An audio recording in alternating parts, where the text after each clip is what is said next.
எங்களுக்குன்னே பதட்டம். அப்ப சைலண்டா உட்காருங்க. நீங்க ஆட்சியில் போடப்பட்ட வழக்கு இருந்தீங்க, வரட்டும், விசாரணை எடுத்துட்டு போட்டோம், ஆய்வு பண்ணட்டும், வழக்கு நீதிமன்றத்துக்கு கொடுக்கணும், யார் மேல தப்பு இருக்குன்றது அவங்களே முடிவு பண்ணட்டும். நீங்க பதட்டம் பார்த்தா முத்துசாமி நாங்க ஏதோ ஊழல் பண்ண மாதிரியும் எங்க ஆட்சி மேல பழி போடுற மாதிரி வந்ததுனால நாங்க பேச வேண்டியிருக்கோம். சொல்லிருக்கலாம். இப்ப இதனால என்னன்னா உங்களை மாதிரி ஊடக நாய்கள்லாம் என்ன பண்ணுவீங்க? சும்மா எல்லாமே திமுக அரசு தான் ஊழல் பண்ணுச்சு, 1000 கோடி ஊழல், 1000 கோடி ஊழல்னு எங்களால இப்ப இருக்க எந்த நேரத்து ஊழல் பாருங்க, எந்த ஊழலுக்குமே அது ஒரு விவாதம் போட்டு ஆகுது. டிஎம்கே கிட்ட தான் சார் எல்லா அவங்க கட்டுப்பாடு இவங்க நாய்க்கு இருக்காங்க. பெரியார் வந்து கீழ்வெண்மணி படுகொலையில வந்து ஹாஸ்பிட்டல்ல இருந்தா அப்படின்னு சொன்னாரோ, ஐயா அந்த மாதிரி சொல்றேன். நான் மறுத்து பார்த்தேன்.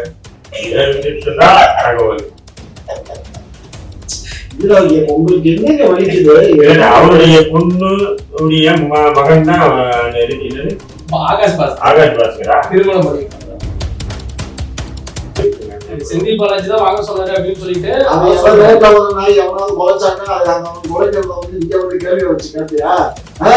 என்ன நினைச்சிட்டு இருக்கீங்க மனசுல?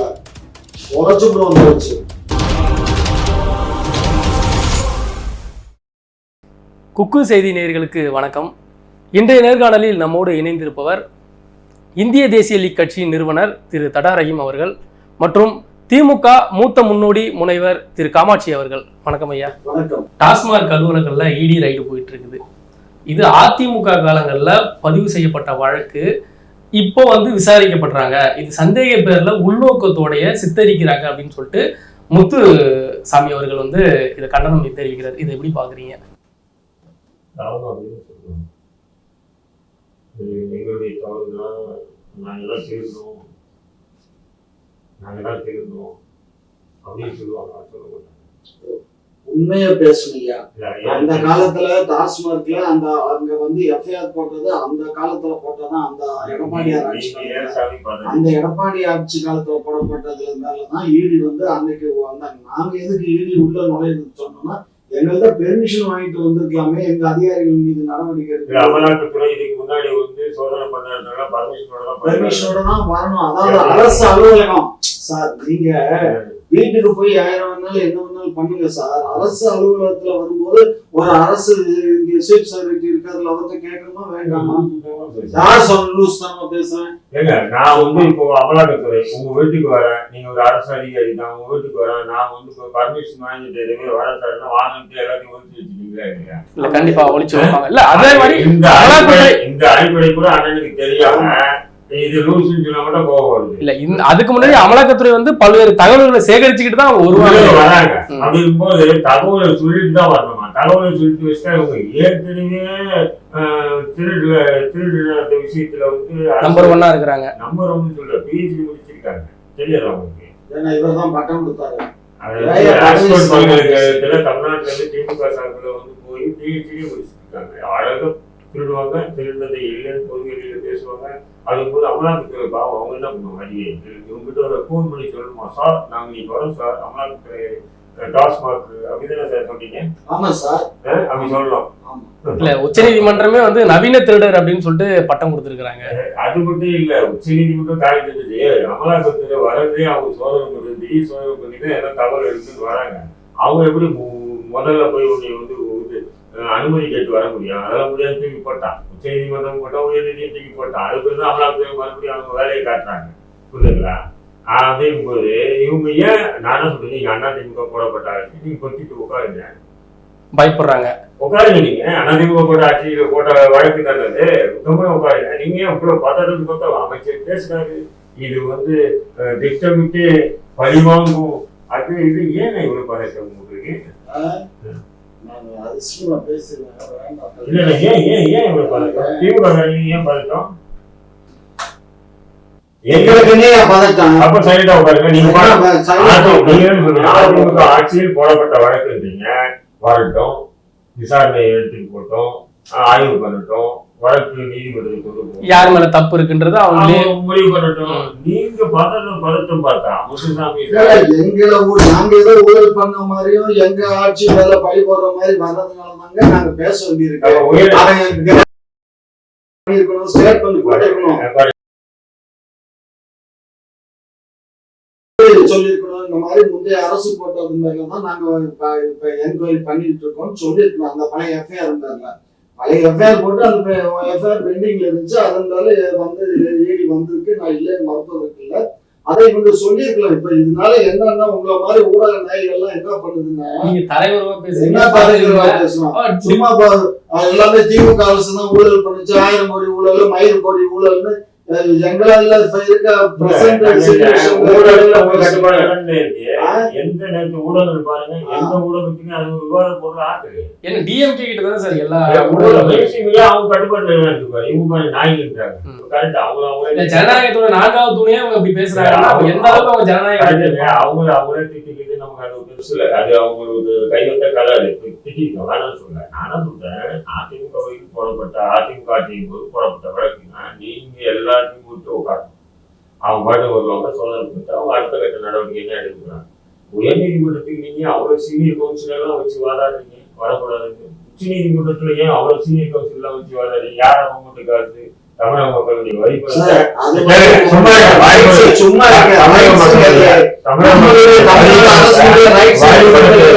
நீங்க என்ன பண்றீங்க? முகல் வகித்து சீனியர் கவுன்சில் வச்சு வாதாடுறீங்க. என்ன வரக்கூடாது?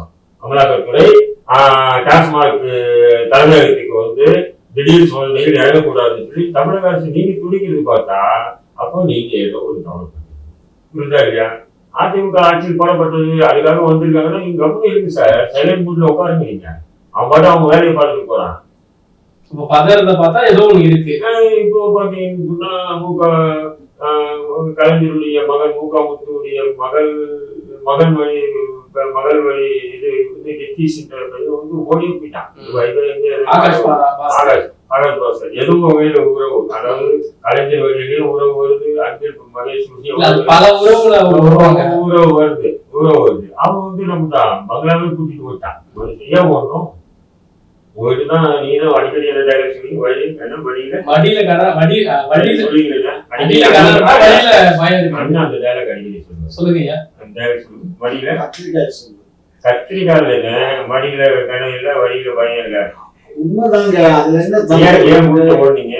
யார் போடுறது? அடிக்கடி ஷார்ட்னா யாரு என்ன கேட்டா அதை கூட தெரியல. நீங்க ஆகாஷ் பாஸ்கர் யாருக்கு தெரியாம, ஆனா நிறைய பேரை தெரியாம வச்சிருக்கீங்க.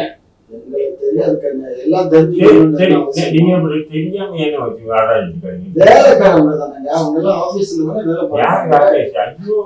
உறவுக்காரர் என்ன உறவு? என்ன உறவு? நல்ல உறவுங்கய்யா. என்ன உறவு? இல்ல கலைஞருடைய பேரனா இல்ல கலைஞருடைய பேத்தியை திருமணம் பண்ணிட்டு இருக்கக்கூடிய நபர். இன்னும் இதுவா பேசணும். யாரு? முத்துடைய மருமகன். அதுக்கு எங்களுக்கு என்ன சம்பந்தம்? அதுக்கு உங்களுக்கு சம்பந்தம் இல்லை. அவன் அந்த அது எவ்வளவோ நாளாகி போச்சு. அந்த அம்மா இறந்து முத்து எப்பயோ அவங்க அப்பா விட்டு பிரிஞ்சு போயிட்டாரு. அவர் இருக்காரு முத்து இறந்துட்டாருல. அப்படியா? முத்து இறந்துட்டாரா அப்படின்னு நினைக்கிறேன். எனக்கு அது கூட ஹாஸ்பிட்டல் அட்மிட் பண்ணிருந்தாங்க. ரொம்ப சீரியஸ். அதனால எனக்கு அதை பத்தி பெரியார் வந்து கீழ்வெண்மணி படுகொலையில வந்து நான் ஹாஸ்பிட்டல்ல இருந்தேன் அப்படின்னு சொன்னாரோ, ஐயா அந்த மாதிரி சொல்றாரு. நான் மறுத்து பார்த்துருந்தேன். தகவல் இதுல உங்களுக்கு என்னங்க வலிக்குது? அவருடைய பொண்ணு மகன் தான் ஆகாஷ் பாஸ்கரா திருமணம் பண்ணிருக்காங்க. எனக்கு எங்க இப்ப இருக்க தலைவர் தெரியும், அவர் முதல்வர் தெரியும், நேரடி வாரிசு எல்லாம் தெரியும். அவங்க அடிக்கிற பொருள் யாருக்கு தெரியாது. கனிமொழி அம்மா தெரியும். அவங்க அடிக்கிற பொருள் யாருக்கு தெரியாது. அதெல்லாம் தெரியாது. ஏன்னா தெரிஞ்சுக்கீங்க. தெரிஞ்சுக்கிறேன். நீங்க சொல்லுங்க, நான் தெரிஞ்சு தெரிஞ்சுக்க ஒத்துக்க மாட்டேங்கிறீங்க. ஏன் அமலாக்கத்துறை வந்து இப்ப வந்து டாஸ்மாக் தலைமை நீங்க துடிக்கிறீங்க? அரசுடைய அதிகாரத்தை நம்ம விட்டு கொடுக்கிறோமேங்கிற எண்ணம் தானே தவிர என்ன அரசு அதிகாரத்தை அமலாக்கத்துறை வந்து இங்க போனா அங்க கொண்டு இருக்கா? இங்க பாருங்க, அன்னைக்கு இதே மாதிரி நான் கேட்கிறேன், லஞ்ச ஒழிப்புத்துறை திடீர்னு போய் ஒரு போலீஸ் ஸ்டேஷன்லயோ அல்லது பதிவுத்துறை அலுவலகத்துக்கு லஞ்ச ஒழிப்புத்துறை பிடிக்கிறீங்க, மாநில லஞ்ச ஒழிப்புத்துறை இருக்க அது பிடிக்கிறீங்க, அவங்க தான் போன் பண்ணி நான் வரேங்க அப்படின்னு லஞ்ச ஒழிப்புத்துறை வந்து அந்த பதிவுத்துறையிலையோ அல்ல போலீஸ் துறையிலையோ போய் போன் பண்ணிட்டா போறாங்க. அரசு அதிகாரிகளே லஞ்சத்தை ஒழிப்பதற்காக அதே மாதிரி அமலாக்கத்துறை அரசு அதிகாரிகள் டாஸ்மாக்ல வந்து ஊழல் நடக்குது வெளிப்படையா அவருக்கு மக்களே சொல்றாங்க. நிறைய பேர் பொதுநல வழக்கு நாங்க எதுக்கு அவைக்கிறோம் பார்த்தா அவனுக்கு ஏதாவது டிப்ஸ் வாங்கிட்டு போவாங்க. அதை போய் எங்கள்ல கேட்டுட்டு இருக்க வேலைக்கார போய் என்னத்தையும் பண்ணிட்டு போறாங்க. செந்தில் பாலாஜி தான் வாங்க சொன்னாரு அப்படின்னு சொல்லிட்டு எவனாவது குலைச்சாங்க, அவன் குலைக்கிறத வந்து இங்க வந்து கேள்வி வச்சு கேட்டியா? என்ன நினைச்சிட்டு இருக்கீங்க மனசுல? உழைச்சு விடுவோம் வச்சு பாக்கிறதுக்கு எப்படி எல்லாம் பேசுறாங்க. திமுக அதிகார போனி அந்த வயரா அப்படிதான் பேசுவாங்க. சரிங்க, இப்ப அடுத்த கேள்வி என்ன அப்படின்னா, திமுக இந்த கேள்விக்கு அவர் சரியா பதில் சொல்லி என்னங்க பதில்? அமலாக்கத்துறை போகுது ரைடு பண்ணிட்டு போட்டோம்.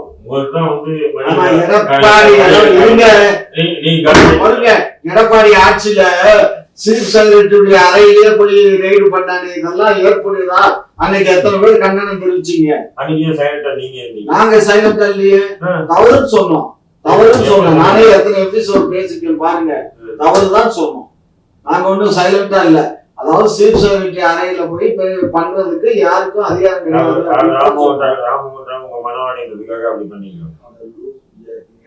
எப்படி ஒரு மாப்பிள்ளையே திட்டவும் முடிய மாட்டேங்குது.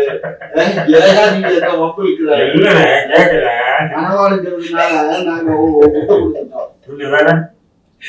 அப்படி எல்லாம் அவர் மனவாளுன்னா அவர் இண்டிவிஜுவல். இது அரசுடைய அலுவலகம், அது தலைமைச் செயலாளருடைய அலுவலகம். அதுக்கு போனது தப்புன்னு நாங்க சொன்னோம். அதே மாதிரி இப்ப இது போனது தப்புங்கிறோம். நீதிமன்றம் இல்ல பண்ணட்டும் வச்சு பண்ணட்டும், அவ்வளவுதான். ஆனா அதுக்கு எங்களுக்கு சம்பந்தம் பண்றாங்க. ஏன் வந்து அமைச்சர் முத்துசாமி அவங்க ஏன் துடிக்கிறாரு சார்? அவரு அந்த துறையினுடைய அமைச்சர். அந்த துறையுடைய அமைச்சர் என்ன சொன்னாங்கன்னா, முந்தைய அரசு செஞ்சதை வந்து இப்ப நாங்க தவறு செஞ்ச மாதிரி எங்களை வந்து பேசுறீங்களே, ஊடகங்கள்லாம் எங்களை சித்தரிக்கிறீங்களே, ஈடி எங்களை சொல்லுதுங்கிறது தான் நாங்க பேசுறோம். திமுக ஆட்சிக்கும் இதுக்கும் எந்த சம்பந்தமும் இல்ல.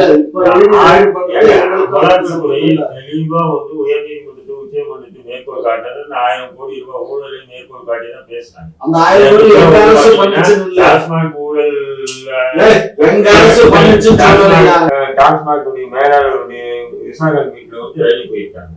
ரயில் போயிட்டு அங்க வந்து பாத்தீங்கன்னா முதல்ல அவர் இல்ல வெளியே போயிருக்காரு. அவன் திடீர்னு வந்து பார்க்கும்போது அவருடைய வீட்டுக்கு பின்புறம் டாஸ்மாக் அந்த இது விடுவாங்க டெண்டர் பதிவுகள் மட்டும் இவ்வளவு துட்டு வாங்கிட்டு போயிருக்காங்களா? அப்போ ஏதோ ஒண்ணு நீங்க தவறு பண்ணீங்கன்னா அவசர தூக்கி வெளியே போட்டுறீங்க. தவறு பண்ணா டாஸ்மாக் டெண்டருடைய ரகசியங்கள் அது வந்து அவங்க வீட்டுல இருந்தது. நான் கேட்கிறேன், அலுவலகத்தில் இருந்ததுன்னா லாஜிக்கா எடுத்துக்கலாம். டாஸ்மாக் மேலாளருடைய வீட்டுல விசாகனுடைய வீட்டுக்கு உள்ள கூட இல்ல, வீட்டுக்கு வெளியே. அப்போ வராங்கன்னு தெரிஞ்சுட்டு கடற்கரை அதெல்லாம் தூக்கி வெளியே போட்டிருக்காங்க. அமலாக்கத்துறை அதெல்லாம் வாங்கிட்டு போயிருக்கு. இதெல்லாம் கூட அண்ணனுக்கு வந்து ஒரு காமெடியா இருக்கும். நேரடியா உதயநிதியை டார்கெட் பண்ணிட்டாங்க அப்படின்னு சொல்றீங்க? இல்லைன்னா உதயநிதியோ இல்ல ஸ்டாலினோ நமக்கு அது தெரியாது. நானும் சொல்றேன், அமலாக்கத்துறை வந்து டாஸ்மாக் வந்து போறாங்கன்னு சொன்னா நீங்க உங்ககிட்ட நீங்க தான் சொன்னீங்க, மடியில ஒண்ணீங்க வழியில ஒண்ணீங்க வேலைக்கெல்லாம் விடுவீங்க இல்லையா? குத்தி முட்டு உட்காருங்க சார், அவங்க வேலையை பார்க்க விடுங்க. ஏன் அது உயர்நீதிமன்றம் உச்ச நீதிமன்றம் வரைக்கும் தடை நிறுத்தத்துக்கு உண்டான வழியை ஏற்படுத்தும் போதுதான் இப்ப அவங்களுக்கு ஏதோ ஒரு துணி. இப்ப நமக்கே இப்படி ஒரு சந்தேகம் வருதா இல்லையா? இவங்க துணியை பார்த்தா நான் சொன்னேன், இப்ப சமீபத்துல வந்து நேரு வீட்டுல அமலாக்கத்துறை ரைடு போயிடுச்சு. திமுக சார்பாக யாரும் ஒரு அறிக்கை கொடுக்கல, எந்த அமைச்சரும் கொடுக்கல, தலைமை சார்பாக கொடுக்கல. துரைமுருகன் வீட்டுல ரைடு போயிடுச்சு. அவங்களுடைய மகன் கதிரானந்தை கூப்பிட்டே போனாங்க. ஆனா யாருமே எந்த ஒரு ரியாக்ஷனும் பண்ணலையே. ஆனா இன்னைக்கு அமலாக்கத்துறை இதுக்குள்ள நுழைஞ்ச உடனே, எது டாஸ்மாக் உள்ள நுழைஞ்ச உடனே இவங்களுடைய பதட்டத்தை பார்த்தா பார்ட்டிக்காரங்க ஏதோ அடுத்தது வந்து செந்தில் பாலாஜி அவர்கள் வந்து பதவியிலிருந்து வெளியே போயிட்டு திரும்ப வந்து புது பதவி வந்து வகிக்கிறதா ஒரு தகவல் வெளியே இருக்கு. அதை எப்படி பாக்குறீங்க? நீங்க தான் கொடுக்க போறீங்க, என்ன பதவின்னு எனக்கு சொல்லல, இன்னும் அறிவிக்கல. பதவி ஏதோ ஒரு பதவி, அமைச்சர் பதவி திரும்பவும் கொடுக்க போறாங்க அப்படின்ற ஒரு தகவல் வருது. அமைச்சர் பதவி கொடுக்க இயலாது, சுப்ரீம் கோர்ட் ஸ்ட்ரிக்டா சொல்லியிருக்கு. அப்புறம் எப்படி அமைச்சர் பதவி கொடுப்பாங்க? செய்தி வருதுங்க ஐயா. ஏப்பா உங்களை மாதிரி ஃப்ராடு இப்போ எத்தனை ஊடகங்கள் எல்லாருமே நீங்க ஃப்ராட் தான் சொல்றீங்க. இந்த செய்தி எவன் போட்டாலும் ஃப்ராடு. என்ன தெரிஞ்சு போட்டான்? சுப்ரீம் கோர்ட்ல தீர்ப்பு கொடுத்துருக்கான், ஒண்ணு வெளியில இருக்கியா இல்ல உள்ள இருக்கியான்னு கேட்டுட்டான். நான் வெளியில இருக்கேன்னு சொல்லி ரிசைன் பண்ணிட்டாரு. அப்புறம் திரும்ப போய் கொடுத்தா அவரை கொண்டு உள்ள போட சொல்றியா? என்ன பேசுற? சும்மா இந்த மாதிரி எல்லாம் திருட்டுத்தனமா எல்லாம் பேசாதீங்க. நாங்க பேசுற மாதிரி இல்ல, நீங்க தெளிவா என்ன தெரியுமா? அதாவது அவர் சொல்லக்கூடிய கருத்து என்னன்னா, அவருக்கு எது திமுக முக்கிய பொறுப்பு கொடுக்குறாங்க, முக்கிய பொறுப்பு கட்சியில கொடுப்போம். அதுதான் சரியான ஆட்கள். அமைச்சரா எம்எல்ஏ நீ அமைச்சர் சொன்னார், அமைச்சர் பதவி கொடுக்க போறாங்க, புதிய பதவி தான் சொன்னாங்க. கட்சியில கொடுக்கறது எல்லாம் வெளியில எவனும் கேட்க மாட்டீங்க. கட்சி பதவியை பத்தி எவனும் கேட்க மாட்டீங்க. அரசு பதவியை பத்தி தான் நீங்க பேசுவீங்க, புரிஞ்சுக்கோங்க. நீங்க ஊடகத்துல ஒரு ஊடகவியாளர் தானே, நீங்க கட்சியில கொடுக்கறத பத்தி நீங்க பேசுவீங்களா? கட்சியில ஏபிசி யாருக்கு வேணாலும் எதை கொடுப்பாங்க. ஒரு ஊழல் குற்றவாளிக்கு எப்படி அந்த பதவி கொடுக்க முடியும் அப்படின்ற மாதிரி. ஊழல் குற்றவாளி என்ன சொன்னா, எந்த கோர்ட் சொல்லிச்சு? கோர்ட் சுப்ரீம் கோர்ட் சொல்லட்டும், வழக்கு பெண்டிங்ல இருக்கு. அது அப்படியே சொன்னா கூட கட்சியில நாங்க வச்சு கட்சியில அப்படி நாங்க ஊழலே இருந்தாலும் கூட கட்சியில அறிக்கையை கொடுத்திருக்கு 1000 கோடி ரூபாய் ஊழல் டாஸ்மாக் அது அமலாக்கத்துறையும் சொல்லுங்க. அப்போ வந்து அமைச்சரா இருந்தது செந்தில் பாலாஜி தான் சொல்லுங்களா? அமலாக்கத்துறை சொல்லியிருக்காங்க, நீதிமன்றம் நிரூபிக்கிறேன், அது வேற விஷயம். ஊழல் குற்றவாளி நான் சொல்லல, ஐயா ஸ்டாலின் அவர்களே ஊழல் குற்றவாளின்னு அவர் சொல்லியிருக்காரு. கரூர்ல ஒரு தம்பி இருக்காரு, அவர் மிகப்பெரிய ஊழல் குற்றவாளி நான் சொல்றேன், ஐயா சொல்லியிருக்காரு. எல்லாம் சொல்லுவோம், 1000 வாயில சொல்லுவோம். நீதிமன்றம் தீர்ப்பு கொடுக்கட்டும், அப்புறம் பார்ப்போம். வேற கேள்வி இருந்தா கேள்வி. திமுக பிரமுகர் வந்து ஒரு பெண்ணை வந்து காதலிச்சு திமுக பிரமுகர் கூட நீ இருக்கணும் அப்படின்னு சொல்லி அந்த பெண்ணை மிரட்டி இருக்காங்க. அதை எப்படி பாக்குறீங்க? அந்த பெண்ணுக்கு வந்து டிஜிபி அலுவலகத்துல வழக்கு கொடுத்துருக்காங்க. நீங்க தனியாக அவங்க கட்சிக்காரங்க அதெல்லாம் ஒரு பெரிய விஷயமே இல்லை. அது உங்களுக்கு எனக்கு பெரிய விஷயம்.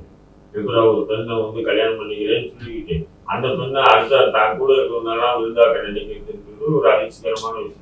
திமுக அதெல்லாம் வந்து நான் இல்லைன்னு சொல்லுவாங்களே, நாங்க இல்லைன்னு நான் பக்கத்துல வந்து பார்க்கல, நான் ஒன்றும் விளக்கு பிடிக்கல. அதனால நீங்க பேசிக்கோங்க. அந்த மாதிரி மேட்டர் எல்லாம் உங்களுக்கு தான் அல்வா சாப்பிட்ற மாதிரி சாப்பிடும். இல்ல அதெல்லாம் உங்களுக்கு சகஜம் தான். அந்த மாதிரி திருமணம் கடந்த ஒரு திருமணம் கடந்த ஒரு நீதிமன்றத்தை சொல்லியிருக்கியா?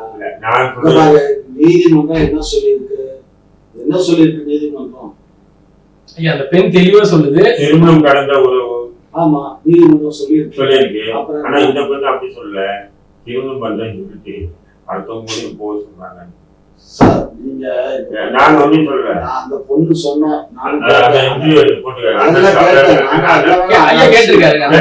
கேட்டாரு.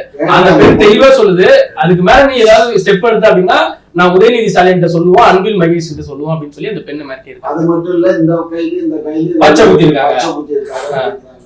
நான் என்ன சொன்னேன், அது வந்து திருமணம் கடந்த உறவா தான் எடுத்துக்கணுமே தவிர, அல்லது ரேப் பண்ணாங்கிற ரேப்புக்கு அவன் வந்து எனக்கு எடுத்துட்டான்னு திருமணம் கடந்த உறவை கட்டாயம் போடுங்க. நீங்க எப்படி இன்னொரு வேலை பேசலாம்? அது தப்பு. அது வந்து அப்படி பண்ணியிருந்தாங்கன்னா அவருக்குரிய தண்டனை கொடுத்துட்டு அந்த நாயை கொண்டு ஜெயில போடுங்க. யாரு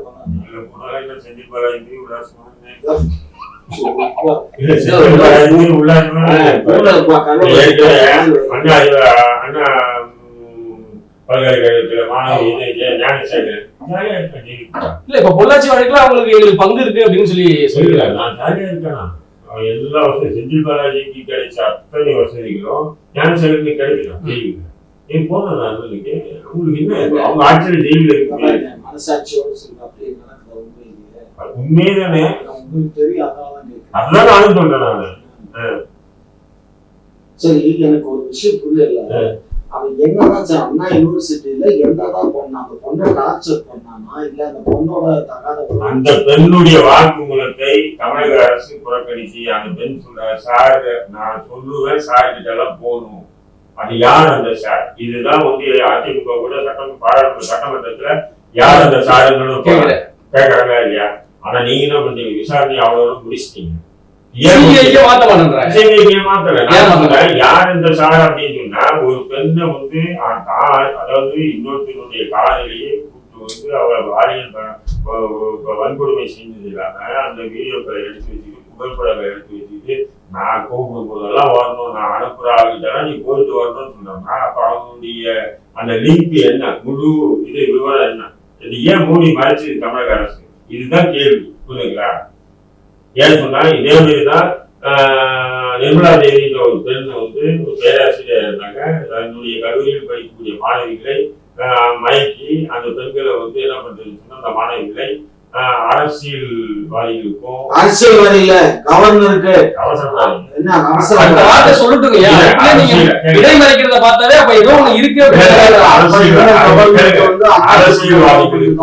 அரசியல்வாதிகளுக்கும் தொழிலதிபர்களுக்கும் ஆளுநரே தங்களை ஈடுபட்டாருன்ற தகவல் எல்லாம் வந்தது இல்லையா? அப்ப நீங்க திமுக எதிர்கட்சியா இருந்தீங்க, ஆனாலும் உங்க ஊடகத்துல முக்கிய விவாத பொருள் ஆக்குனீங்க,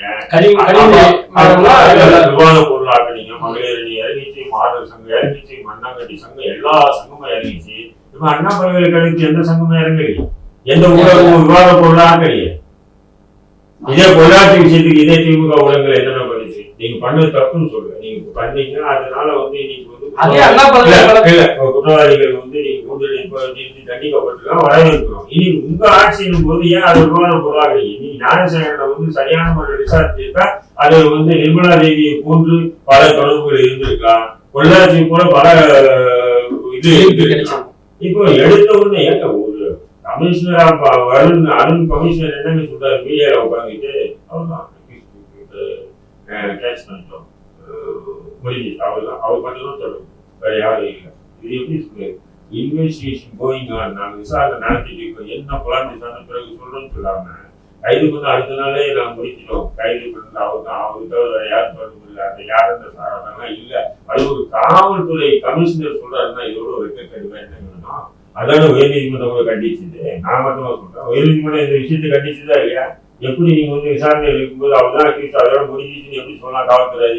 அப்போ நீங்க ஒரு பிளான் பண்றீங்க, புரிச்சுட்டான் மாட்டிட்டான், அவனோட முடிங்க கேஸ். அப்புறம் யார் அந்த விசாரணை வேற எங்க வரையும் போகும் சொல்ல முடியாது, அந்த வரையும் கூட வரலாம். தொடர்ச்சியா வந்து பெண்களுக்கு நாங்க தான் பாதுகாப்பு கொடுக்குறோம், இது பெண்களுக்கு முதன்மையான மாநிலம் அப்படின்னு சொல்லிட்டு முதல்வர் தொடர்ச்சியா பேசிட்டு இருக்காரு. சென்ட்ரல் இருக்க பிஜேபி மோடி அப்படின்னு சொல்றாரு. மோடி அப்படின்னு பேட்டி பச்சாவுன்னு சொல்லிட்டு ஒரு சிஸ்டம் பெண்களை பார்க்குது. ஆனா அங்கெல்லாம் கற்பழிப்பு, பாலியல் வன்கொடுமை, கொலை எல்லாமே நடக்குது பெண்களுக்கு அவங்க ஆட்சி. ஆனா பேசுறது மட்டும் இப்போ நம்ம முதல்வர் கூட தான் இப்போ கடந்த வாரம் பேசினேன், போதை இல்லா தமிழகம் உருவாக்கணும், டாஸ்மாக் கடையை திறந்து வச்சு போதை இல்லா தமிழகத்தை உருவாக்கணும். இளைஞர்களே, மாணவர்களே, நீங்கெல்லாம் என் குழந்தைங்க அதெல்லாம் பார்த்தா நீங்கெல்லாம் போதைக்கு அடிமையாகாதீங்க. நீ கடை திறந்து வச்சு போதைக்கு அடிமையாகாதீங்க எப்படி நசிக்கிறேன் ஒரு அப்பாவா சொல்றேன் அப்படின்னு தானே சொல்றேன். அப்பாவா சொல்றேன்னு சொன்னா பையன் கடை திறந்து வச்சிருக்கீங்க சொல்லுங்க சார், இது எப்படி இருக்கு? எல்லாமே அப்படிதான், சொல்லுங்க செயல். இல்ல சொல் வீரர்களையா செயல் வீரர்களையா? நீங்க சொல்லும் செயலும் ஒன்றே, சொல்லவும் செய்வோம், செயல் வளர்க்கவும் செய்வோம். செயலாக்க படக்கூடிய பேசுவது வரீங்க இல்லைன்னா அப்படின்னு தட்டுவாரு, எதுவுமே பேச முடியாது. ஏன்னா இவரெல்லாம் பண்ணாரு பாவம், இவருக்கு ஒண்ணுமே தெரியாது. அவனுக்கு வச்சு செய்யறானுங்க, அடி கொள்ள அடிக்கிறதும் சரி, பொங்கலை வச்சுட்டும் சரி, போதை வச்சுட்டும் சரி, தமிழக முழுக்க வச்சு செய்யறானுங்க அவனுக்கு சம்பாதிக்கிறது. எந்த பிடிஆர் சொன்னாரு இல்லையா, அவங்க தாத்தா கருணாநிதி சம்பாதிக்கிறத இவங்களுக்கு 2 வருஷத்துல சம்பாதிச்சாங்க அப்படின்னு. அப்படிதாங்க. அதாவது அந்த ஆளே இல்லைன்னு சொன்ன பின்னாடி திரும்ப திரும்ப பிடிஆர்னா அந்த ஆளே அப்ப அந்த ஆணையை வெளியிட்டு என்ன பஸ்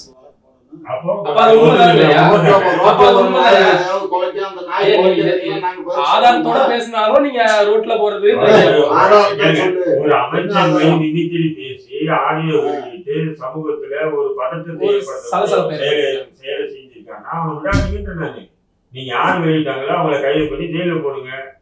பயமா அவங்களுக்கு அண்ணாமலை மேல கை வைக்கிறதுங்க. நீங்க அதை பத்தி எல்லாம் பேசாதீங்க, எங்களுக்கு என்ன செய்யணும்னு எங்களுக்கு தெரியும். எங்களுக்கு ஒரு வழக்கறிஞர் நீங்க கட்டி வந்தீங்க, நீங்க இந்த பயந்துட்டு கை கட்டிருக்காங்க. வழக்கறிஞர் டீம் எல்லாம் இருக்கு, அதனால எங்க வழக்கறிஞர் டீம் அதை பார்த்துக்கிறோம். நாங்க பாக்குறோம், எங்களை பொய்யான தகவல்களை பரப்புறம் பண்ணாதீங்க ஊடகங்கள்ல. பொள்ளாச்சி வழக்குல வந்து தாங்கள் தான் வந்து அதை செஞ்சிருக்கோம், எங்களுக்கு தான் அது முதல் உரிமை அப்படின்னு சொல்லி ஐயா பேசியிருக்கிறாரு. அது என்ன தப்பு? நாங்க சொல்லலைன்னா யோ கம்ப்ளைண்ட் கொடுத்து நாங்க எஃப்ஐஆர் போட வச்சு சாட்சியம் போட வச்சு அவரு அதாவது வந்து எப்படின்னு கேட்டா அதான் சொல்றேன், ஊட்டில முதல்வர் பேசியிருக்காரு, பூசலமா பேசுறது அதெல்லாம் பூசல பேச்சு. அதாவது கலைஞர் நாங்க தான் அதை பண்ணோம்னா நாங்க தான் அவனுக்கு தண்டனை வாங்கி கொடுக்கறதுக்கு பண்ணணும் உதவி பண்ணணும்னு சொல்றத அதை வந்து இதுக்கு 72 அர்த்தங்களை கண்டுபிடிச்சா நாங்க என்ன செய்ய முடியும்? ஏங்க என்ன நீங்க இந்த வேலையெல்லாம் வச்சுக்காதீங்க. நாங்க இப்ப உள்ளத பேசுறோம், அவன் என்னமோ அதாவது சில விஷயங்களை அதை அப்படி வெட்டி ஒட்டி பேசுறான். என்ன பண்ணீங்க? வெட்டி ஒட்டி பேசுறான். யார் நீ என்ன முறைச்சு என்ன பிரயோஜனம்? நாங்க தண்ணி போட்டிருக்கோம், டாஸ்மாக்ல தண்ணி போட்டிருக்கோம், வெயில் அடிக்குதுன்னு பீர் போட்டு விளம்பரம் பண்ணிருப்பாங்க. ஆமா சரியா? குடும்பத்தை திமுகவே சந்தோஷமா முதல்வர் குடும்பம் திமுக அமைச்சர்கள் திமுக சார்ந்தவர்கள் எல்லாம் சந்தோஷமா இருக்காங்க. இல்லையா சந்தோஷம் இல்ல, திமுக எல்லாம் கூட கையா, அதனால சந்தோஷம் இல்லை. அப்படியா? எல்லாமே சந்தோஷமா இருக்கு. அவர் வந்து அமைச்சர்கள் திமுக குடும்பம் மட்டும் தான் சந்தோஷமா இருக்கு. அப்படின்னு எம்எல்ஏக்கள், எம்பிக்கள், அமைச்சர்கள் எல்லாருமே அவங்களுடைய உறவினர்கள் அவங்களுடைய லிங்க் அப்படியே இருக்கு. இப்போ கலைஞர்னா கலைஞர் மட்டும் பார்க்க முடியாது. கலைஞருடைய மகன், எந்த மகன், அந்த மகன், அந்த மகனுக்கு அந்த மகன், அந்த மகன், இந்த மகனுக்கு இந்த மகன், இந்த மகன். இப்போ வெளிநாட்டுக்கு தப்பி போனாங்க, என்ன பாண்டி, ஆகாஷ் பாண்டி உட்பட நீங்க அந்த வரிசையில் பார்த்தீங்கன்னா யாருமே இல்லை, எல்லாமே வந்து ரொம்ப சந்தோஷமா இருக்காங்க. உண்மையிலே அந்த அமைச்சர் சொன்ன மாதிரி தமிழக மக்கள் ரொம்ப மற்றது. ஏங்க பைக் எடுத்துட்டு வெளியே போக இல்லைங்க, 3 மணிக்கு நீங்கள் டிராஃபிக் போலீஸ்னு சொல்லி காசு கொடுக்குறாங்க. ஹெல்மெட் இல்லைன்னா, லைசன்ஸ் சரியில்லைன்னா, நீங்கள் வந்து ரினியூ பண்ணலன்றான், இது இன்சூரன்ஸ் இல்லைன்றா, இந்த சர்டிஃபிகேட் இல்லைன்னாப்பா ஏதாவது பிடிச்சா ஏதாவது ஒரு காசு வைக்காம ஒரு இருக்கு. அப்போ இந்த காசுலாம் தமிழக அரசுக்கு தான் போகுது. இது போல பொண்ணு இந்த டிராஃபிக் போலீஸு, நீ டிராஃபிக் கிளியர் பண்ணுறதுக்கு போலீஸ் நிற்கிறதே இல்லையா? அப்போல்லாம் முன்னாடியெல்லாம் எப்படின்னா ஒரு குற்றம் நடக்காம இப்போ நம்ம போகிறோம் வாகனம் ஓட்டி டிராஃபிக் ரூலை மதிக்காமல் போயிட்டோம், பிடிச்சி ஃபைன் போகிறாங்கன்னு லாஜிக்காக எடுத்துக்கலாம் இல்லையா? ஆனால் இவங்க என்ன பண்ணுறாங்கன்னா இவங்கன்னா ஒளிஞ்சு நிற்கிறாங்க. ஆமா, ஒளிஞ்சு நின்று இந்த வழியில மட்டும் உங்களை பிடிப்போம், பிடிச்சாவே ஏதாவது ஒன்று குடும்பம். அப்போ அந்த ஒரு இது இருக்கா இல்லையா?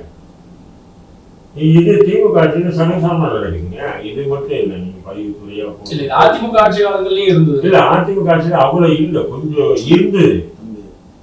டெல்லி அரசு இப்போ ஒரு தக்கீது அமைச்சிச்சு.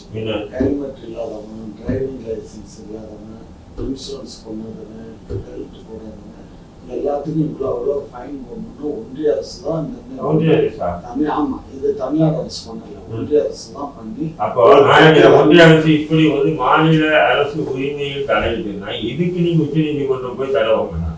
அமலாக்கத்துறையில வந்து ரயில் விட்டாங்க, நீங்க உச்ச நீதிமன்றம் வரையும் போய் இவ்வளவு செலவு பண்ணீங்களா இல்லையா? இது வந்து மாநில அரசுடைய போக்குவரத்து துறையில மாநில அரசுடைய கட்டுப்பாடு. அப்ப மாநில அரசு கொடுக்குற வேலை என்ன இல்லையா? இவர் சொல்றது பொய் கிடையாது. நம்பர் பிளேட் கூட இந்த ஒன்றிய அரசு சொல்லி ஒரு அது நம்பர் பிளேட் இருக்கு சார். நீங்க ஃபைன் போடுறது இது எல்லாம் வந்து மத்திய அரசுடைய கட்டுப்பாடு. காலையில கூட நான் ஒரு 1500 பிளஸ் ஒரு 1000 ரூபாய் 2500 காலையில ஃபைன் கட்டிருக்கேன் சார். நீங்க இருக்கவங்க சார், இல்லாத மொபைல் எடுத்து ஒரு தம்பி ஒரு சாப்பாடு இப்படி போயிருது, வாரத்துக்கு மாசத்துக்கு 4 தடவை ஃபைன் கட்டுவோம். முதல்வர் பேர் சொன்னதே விட்டுருவாங்களா? இப்ப எல்லாம் ஸ்டிக்கர் வச்சுக்கிறாங்க. முதல்வர் ஸ்டிக்கர் வச்சுட்டா கொடியெல்லாம் வச்சுக்கிறாங்க. அந்த ஸ்டிக்கர் வச்சுக்கணும். என்ன இது விளையாட்டு? இதை பத்தி ஏன் பேச மாட்டேங்க?